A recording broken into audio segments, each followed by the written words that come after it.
rhetorical. So have we officially defined success? So that's the thing. What do you think? All right, so if you're reading the Oregon article, she officially defined success with Merriam-Webster in the dictionary, right?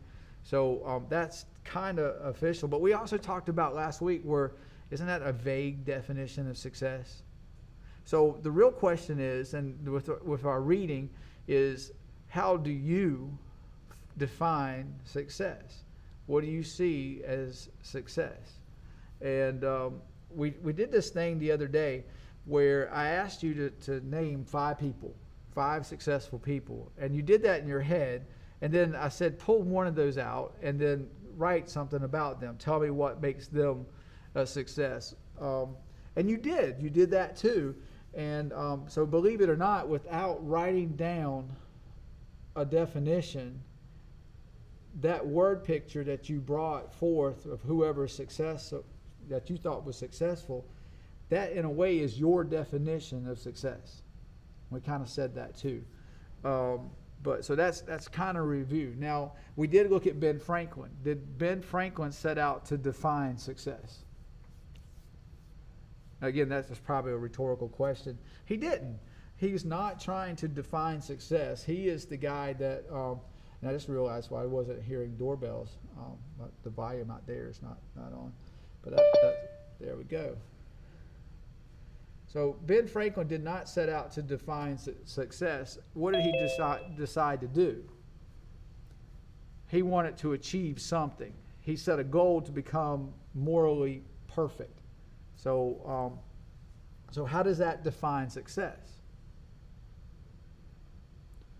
Well, that success definition that we get from that is inferred. You have to come up with it on your own. And you have to understand a couple of things about Ben Franklin. One of the things that he, in order to achieve his moral perfection, which would be a successful project, he had to set up a procedure. And in that procedure, he had specific elements that he had to hit. And then, okay, long story short, he didn't make it. He found out that he couldn't get to all of those, and there was a reason for that. But did that make him unsuccessful? What did he say about it?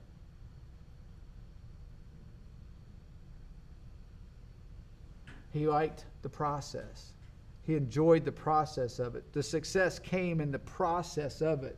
I guess it's too realizing limitations. So he set very high goals, very high standards, but it's the limitations that he discovered that about himself. That does not make him unsuccessful. It makes him a realist or something like that, so to speak. He became successful in the process. The process to him was more successful. Now, again, we're inferring what success is according to Ben Franklin. He doesn't see his failure as being unsuccessful. However, look at Christine Orgon in her article, and she attempted to do what? What was her main purpose of the article? To define success. I mean, I want to define success. And she said, this is what Merriam-Webster says. And then she says, it's not good enough. And we even talked about it. It seems very vague. Merriam-Webster seems very, very vague with their definition of success. So she said, what is success? And then she talked about how other people, she talked about herself, how she views success as some of the things that equate to it are external. Like, remember the Barbie doll? I mean, and then the girl running next to her or something like that. That's, you have to be like that all the time in order to be successful. She also talked about intrinsic, so things that are within her. She talked about yelling at her kids, being successful. So that was kind of an intrinsic and external type trait. But she sought to identify what success is through this process, or through a process of just evaluating her own self based on whose views. So that's another thing too. Whose views do we define success by?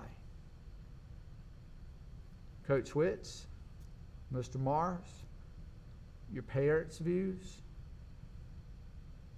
or your view?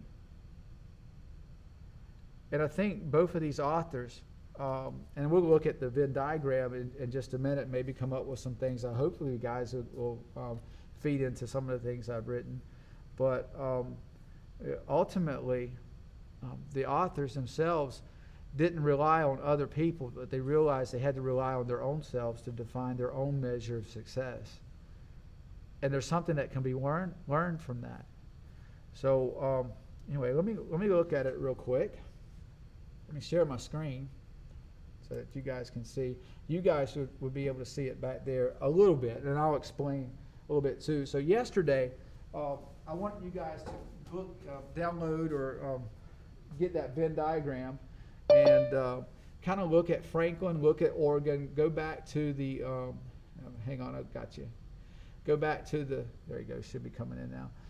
Go back to Ben Franklin, go back to Christine, Oregon, and come up with some things. Now, I threw some things in there very vaguely, and I haven't gone through some of the others, but I kind of wanted to see what some of yours too. Ben Franklin, the difference between him and Oregon, he wanted something specific. He wasn't trying to define success, but he had specific intentions, and which was moral perfection. So Oregon, her definition or her article was about success in general. It wasn't anything very specific, even though she talked about a couple of specific things, like not yelling at her kids was one of her goals. But both of them were self-evaluating. They evaluated themselves. They looked at themselves to see what they could see if it fit some things. Both of them looked at both external and internal traits. Ben Franklin, more specifically, had a list of 13 virtues that would fit this moral perfection code that he was trying for. Now, does the moral perfection code, the virtues, do they define success? They could. I mean, it depends on the individual, and obviously Franklin thought that was pretty important. With Franklin, he did not give us a definition of success, but we can infer it based on his attempt at becoming morally perfect.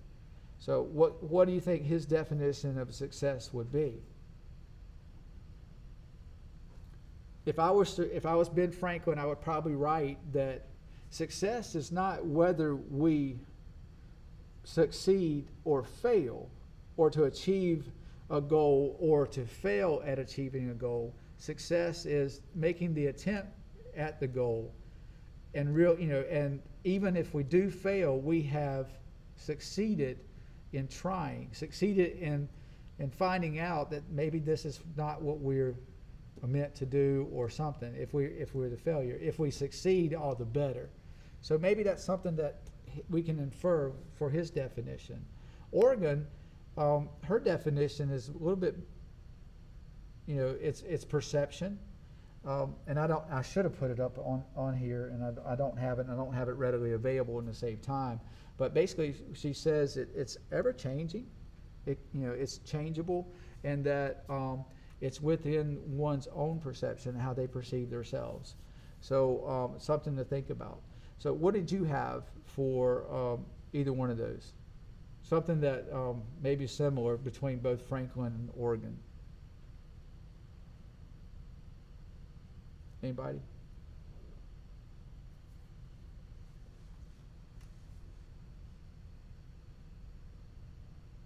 Anyway, while you're thinking about that, you guys that are on the video, not on the Zoom, but looking at this tonight, think about what some of your answers may be.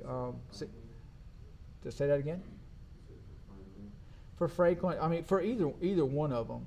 So, but I'm going to go ahead and let the guys at home, not the guys on Zoom, but looking at this tonight, just think about some of those things, and we're going to come back and talk about Franklin and Oregon in just a minute and their perceptions, along with the project that we're about to start.